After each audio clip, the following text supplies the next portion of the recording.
家好，欢迎回到我的频道。那今天呢，我想跟大家分享一下关于我使用 A 酸的一些经验，和如果大家还没有开始使用，应该怎么样开始。那我是从在小红书上发使用 A 酸的这样子的经验，然后从而踏上这个博主之路哈，然后对这个拍视频感兴趣起来。因为我自己呢是用了超过10年的 A 酸，C1A 这个风潮在中国吹起来的时候呢，我就发了一些笔记，可能很多的小伙伴也是从这个时候开始知道我。那我呢是属于，如果我用这个东西不错，有效果，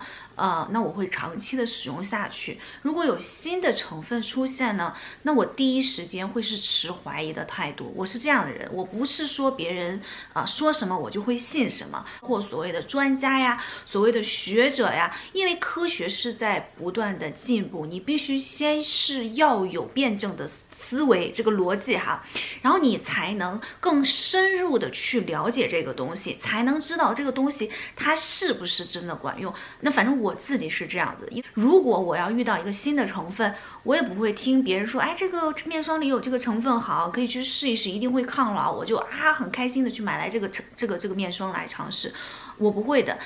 但是如果有新的成分，我当然是属于那种非常积极的，就是哇，有一个新的东西可以去研究一番哈，我会有这样子的一个状态。那对于 A 酸呢，我也是花了很久的时间在这个上面。那至于我是怎么样开始啊，怎么样去使用哈，就我中间经历的这些东西，我就不在这里面跟大家赘述了。那今天呢，主要想跟大家分享一下我对 A 醇 A 酸的认识和什么样的问题应该怎么样去选择和怎么样使用，都会在这一个视频里面尽可能的跟大家说清楚哈。那今天所说的视频刚才也说了，这并不是什么教育性的这种视频，只是我自己对这个成分的一些个人的认知，就是我自己所能了解到的和我的一些经验，我认为什么样的状况下用什么样的成分会更好，所以大家最好也抱着辩证的心态去看这个视频，看完之后呢，然后根据自己的情况具体的再去了解一下各自的产品和这个成分应该怎么样使用。如果你开始去了解 A 醇 A 酸的时候，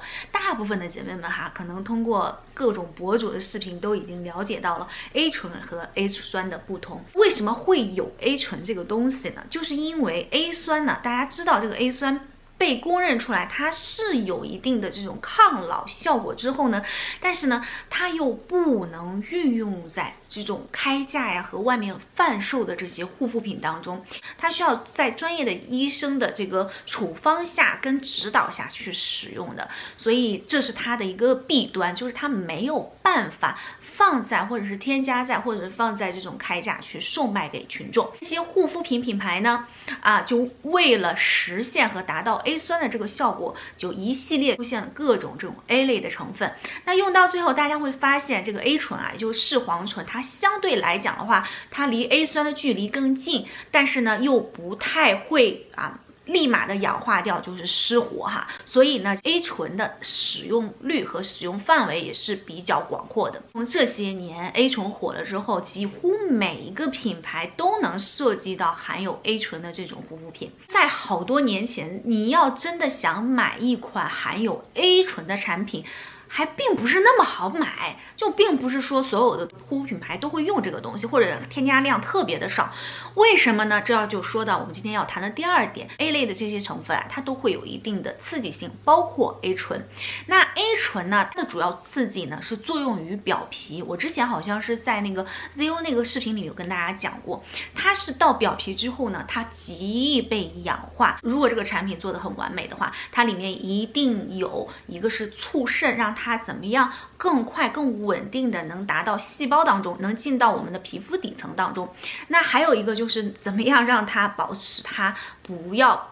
太容易被氧化，里面就会有一些抗氧化成分。这个抗氧化成分不一定是对我们的皮肤表层起到抗氧化的作用，但是它放在里面其实是保证这个 A 醇在使用这个过程中，你开封过程中尽可能的不要让它被氧化。对我自己来讲的话，我是没有开始使用 A 醇就使用 A 酸，因为我是先认识了 A 酸，然后再知道了护肤品里的 A 醇。那我认识 A 酸之后呢，我经历了一系列的不耐受的状况，因为在我开始使用 A 酸的时候，其实网上并没有那么多人去教怎么样如何去建立耐受啊，怎么样去使用，连医生开给我的时候都没有特别的细心告诉我这个东西怎么样使用。A 酸呢，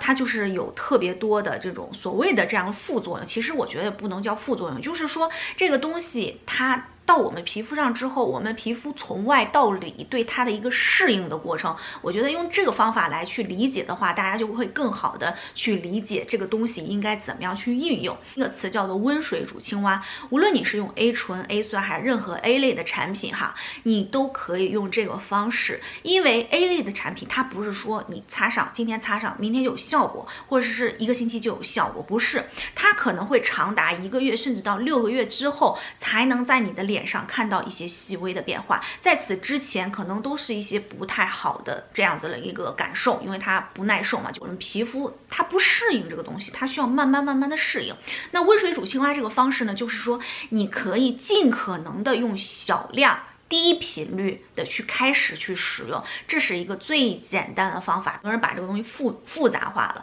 那你就记着这个东西呢，它是需要从外到里慢慢让我们皮肤去适应它的。知道这个原理之后，你就应该知道，那我是不是第一天就跟小孩儿，咱们喂养过孩子的这种添加辅食一样的，刚开始先给他吃1勺，看看它的效果，对不对？什么苹果泥啊，是这些东西有没有反应？然后没有反应了，也没有起疹子了，然后第2天，再给它再添一点儿，就是一点一点，日积月累之后呢，让皮肤适应了这个状况。而且这个 A 类成分到我们皮肤上之后呢，它是一个积累型的爆发，就是你有的时候你觉得，我今天擦那么一丁点儿，好像今天2天都没有什么效果，那我再隔2天再擦那么一丁点儿，你可能过1个星期之后，你会突然的就是这个反应就爆发出来的，因为它是一个非常缓慢的，让皮肤积累到一定的量的时候才会发生了一个质变，就一天喂它一点东西，一天喂它一点东西，它怎么样？它到最后会全部都吐出来，就是这种感觉，你知道吗？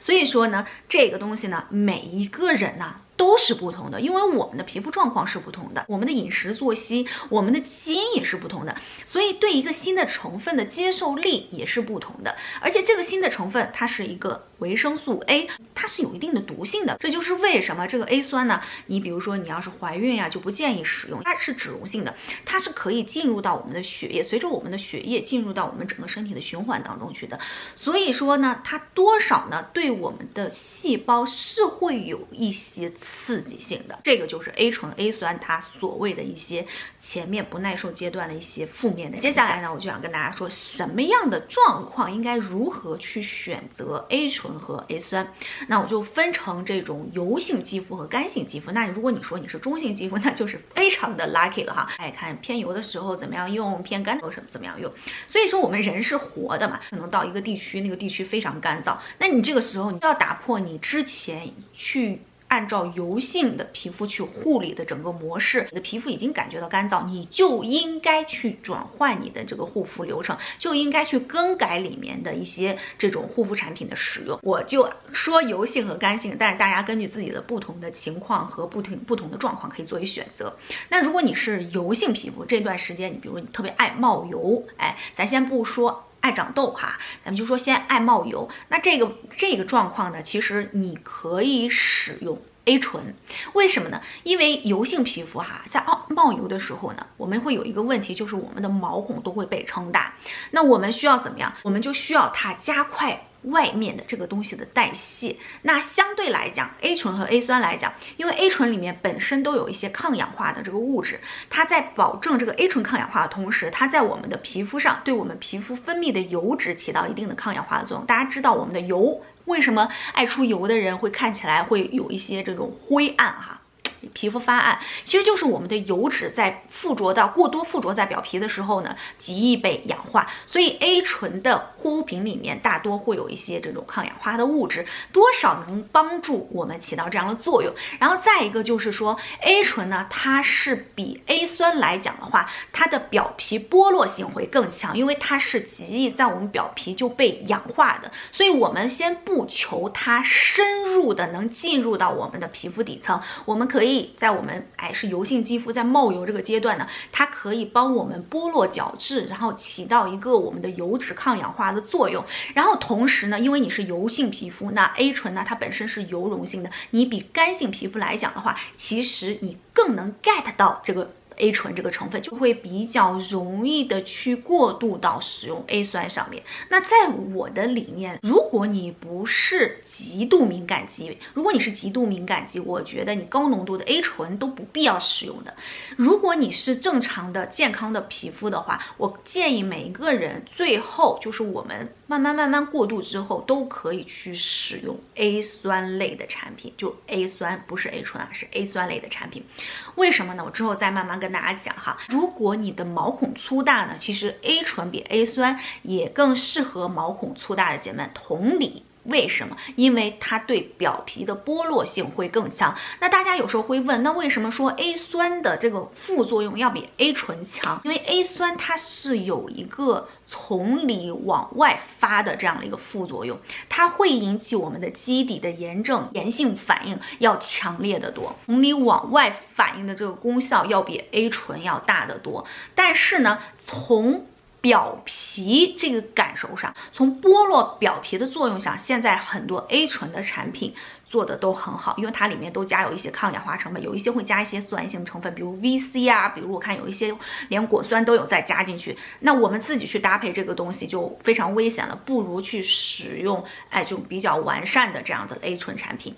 然后如果你开始长痘哈，有一些确实是皮肤问题，比如说你的角质剥落的问题了，你的这个皮肤代谢的问题，可能通过 A 醇、A 酸都可以有效的去帮你解决到这个痘痘的问题。所以如果你是有痘痘的话，我建议还是从自己的内部先找原因，然后呢，你外面你可以使用 A 醇的产品开始，也可以从 A 醇的产品开始。但是如果你说我这个痘痘比较严重，我酸比 A 醇的这个控油效果，就是它从里往外那个控油的力度，就是那个 dry out 的那个力度会更强。所以如果你的痘痘很严重的话，我还是建议大家可以去医院去让医生帮你去开这个 A 酸。干性皮肤是非常危险的人群，大部分的干性皮肤都是角质非常的薄，所以说我不建议大家直接开始去使用那种所谓的这种院线级啊，就是比较硬核型的 A 醇或者是这种 A 酸成分。那如果你已经买了怎么办？没有关系，如果你买了这些东西，你可以把它添加在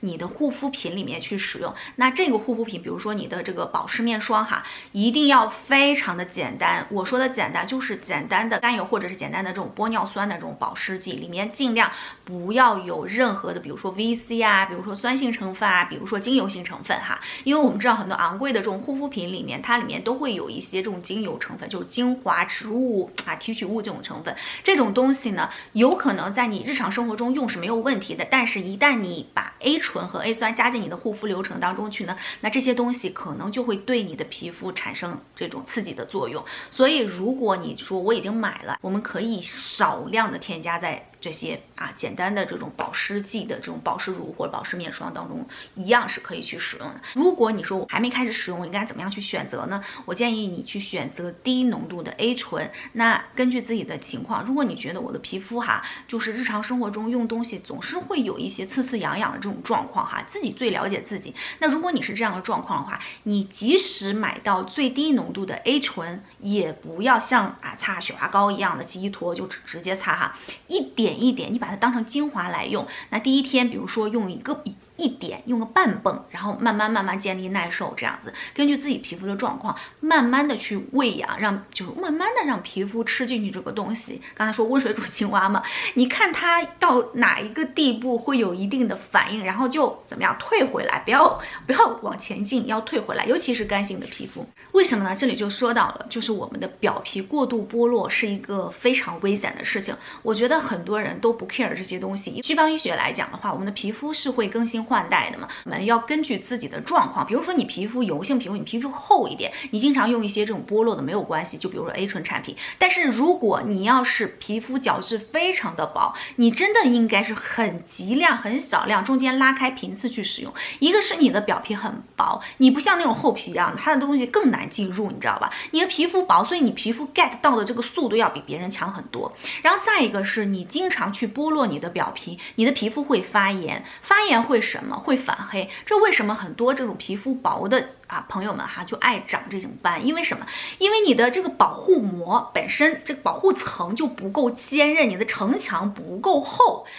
如果你城墙不够厚，外面的外界稍微突破一点点的时候，那你的所有的这个机能你皮肤这个细胞机能，如果你健康的话，你就有这样的机能，它就会立马的去保护你。黑色素就是一个我们皮肤的一个保护机制，当它皮肤细胞要受到或者感知受到伤害的时候呢，我们的黑色素就像一个屏障一样，去保护我们细胞中的 DNA 不受到伤害。那这个时候黑色素就会出现沉淀。那出现沉淀，如果你的新陈代谢很好，你的身体很健康，这黑色素慢慢它会退掉的，它就会消散掉了，然后随着我们新陈代谢代谢掉了。但是一旦我们出现任何的这种身体状况的时候呢，或者是哪个地方出现问题的时候，它就逗留在这个里面不走了。所以说，如果你是表皮比较薄的话，我真心不建议大家就是硬核的像有一些这种博主集中的这种去焕肤这种剥皮这种感觉好好。我告诉你，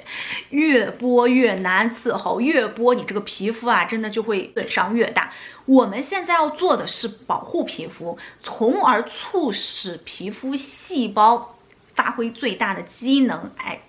就是幻想一下，它能产生更多的所谓的胶原蛋白弹力蛋白就是给它喂所谓的这样子的维生素 A， 咱把它当成一个皮肤的一个食物。但是呢，如果你过分的去剥落它，你对它呢就是伤害。我们做的是保护喂养，就像喂一个小 baby 一样，你要去喂养它，你要保护它。它磕破了什么，你帮它吹一吹，然后给它擦点药，贴个创可贴，而不是说什么为了你更坚强了，每天啪啪啪的打它每天这个拿着个小鞭子抽它，不是这个意思所以说你这个皮肤越少的损伤越好。再说一遍，越少的损伤越好。那为什么我们要去剥落角质呢？其实就是因为我们的年龄大了，或者是你像我一样，你有这种角质代谢的这种问题，你比别人的这个角质代谢要慢，或者是你比别人的角质累积的速度要快，那你是需要角质代谢来实现你和正常人的一个水平。那我们现在年龄大了，比较厚实的人，那你就需要去人工的帮他怎么样剥落角质。但是如果你天生皮肤就非常的敏感，那你这个问题你这个衰老的问题就不是因为角质过度的堆积而产生的，而是因为你的皮肤老化之后，它的含水力度差了。你需要的是给它轻轻的一点点，给它一些营养，给增强我们身体的健康，然后呢对皮肤进行一个额外的保湿。你可能年轻时候涂个乳液就行了，现在不行，现在这样子所谓咱们说了贵妇肌越老越干，那这个时候你就需要所谓的这种贵妇面霜，就比较厚实的面霜。不一定咱们都去买贵妇面霜，就是比较厚实的面霜，就是这个道理。如果你皮肤薄，可能 A 酸 A 醇还不如凡士林强，真的是这样子。那你能不能使用？刚才说是可以使用，但是呢，一定不能像别人这么激进一定要确保你的皮肤，因为你没有大的问题，你也不急着去祛痘那很多人开始使用 A 醇比较激烈，他是说要焕肤、要祛痘要去他的什么毛孔粗大这个需求，那你也不需求，你本身这个皮肤可能年轻的时候都是白白净净的、细细嫩嫩的毛孔也不粗大，然后就觉得很干燥，保湿力度一天比一天差。比如说范冰冰的这个皮肤，她可能出痘痘就很少，没有见她大面积爆痘，但是她可能经常剥落这个角质，随着时间久，她皮肤就变薄，她老了之后，她的保湿力度就会差，那她就需要一个大量的这种保湿型的这种面霜，然后再加上你使用 A 醇 A 酸一定要更小量，少虽然胜于无，但是老外有一句话就是 less is more， 所以说尽量的少用，让皮肤到达一个不泛红、不蜕皮这样的一个状态。是最佳的状态，不泛红不蜕皮。OK， 如果你说我一个星期使用2次我就开始泛红蜕皮了，那你就一个星期使用1次。那以上就是油性肌肤跟干性肌肤，我希望我能用简单的语言和这种简单的这种原理跟大家去让大家都听明白哈。然后呢，如果有什么不明白的话，还可以在视频下方留言告诉我。接下来就要跟大家说一下这个禁忌哈。我觉得使用 A 醇、A 酸，不管你选用 A 醇还是选用 A 酸、阿达帕林、他扎罗汀，有些人说我不需要建立难受，有人说我一点都不能使用，使用一点就难受哈。每个人真的是不一样的，但是有一个准则，就是刚才我也说过了，你不要让脸持续的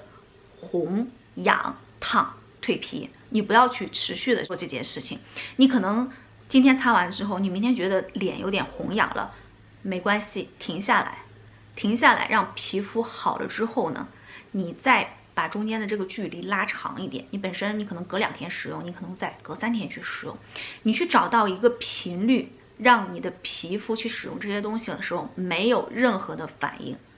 刚开始多多少少都有反应，但是我相信你1周使用1次的话应该还好。我说这个1次的量是非常的小，如果用 A 酸的话，你可以用刚开始的话，我可以说半颗黄豆的量都可以。你说擦不到这个脸上抹不匀可以加在那种面霜里面使用都是可以的。但是我说了，个面霜不需要成分太复杂，不能成分太复杂，不能有 VC， 不能有这种酸类的产品，或者是添加在简单的这种玻尿酸的这种精华里面使用也是可以的。就是玻尿酸嘛，就简单的一个保湿剂，都是可以的，就是为了把它涂匀哈。然后呢，达到自己摸索到自己的这个适合的频率之后呢，坚持使用下去。你可能刚开始看不到什么效果，但是这个东西呢，它会在你脸上有一天出现效果的每个人的这个频率和状态不一样，所以找到适合自己的频率和使用量非常的关键，一定不要去刺激它，你可以刺激，如果你是油皮或者长痘，我觉得你刺激一下也可以，你让你的表皮大量的代谢一次也可以，但是不要总去干这件事儿。一般来讲的话，你是油痘肌的话，你可能跟医生建议量也会不小然后你去使用它，你可能觉得反应比较大，然后脸会刺红然后蜕皮然后红痒这个状态忍过去之后，就不要再重新去加量反复的去刺激我们表皮。抗老这件事儿，它不是一个治疗型的这么一个过程，它是一个持续型的过程，就是你持续去坚持做这些事儿，你可能才能在几年之后看到效果。所以我们为什么要一下就把它给吃这么多呢？对不对？而且它是好是坏，说句实话，咱们谁也不知道。即使我现在用了这么多，你说这个东西它对我的身体有没有伤害呢？我真心不知道，所以我也不想在视频当中说这个东西是绝对没有害的。我觉得任何人都没有资格去这么讲。那我还是建议，在我不需要去治疗什么，我们现在不需要，我们抗老就是一个日久天长养成了一个习惯，那你何必去做这个激进派呢？纯 A 酸呢，它是需要给它足够的时间在你脸上看到变化的，当它完全耐受之后呢，它可能就没有什么反应了。A 酸呢，它对一些人，就比如说 A 酸对于我来讲的话，我使用这么长时间那我的皮肤依旧会出现一个问题，就是说会有这个皮肤角质比较厚的问题。因为 A 酸它是会有刺激这个细胞生长的这样子的一个作用，所以如果你的角质剥落是有问题的话，你的细胞生长的又快，所以说你总会有这个角质有点厚的这样子的一个状况，你需要再用其他的方法去帮你去剥落过多的这种角质。所以我在使用 A 酸的时候，我也和其他的比如说酸性成分所搭配来使用。换成他扎罗汀，其实在一定程度上，他扎罗汀呢，它就在这个方面呢，它也缓解了增加我的角质过度的这个叠加的这样子的一个负面的影响。所以我自己的皮肤状况是更适合于去使用这个他扎罗汀。OK， 以上就是今天视频的全部内容，希望大家从此都能有一个美好的用 A 经历，和 A 酸 A 醇做伙伴。下一视频再见喽，拜拜。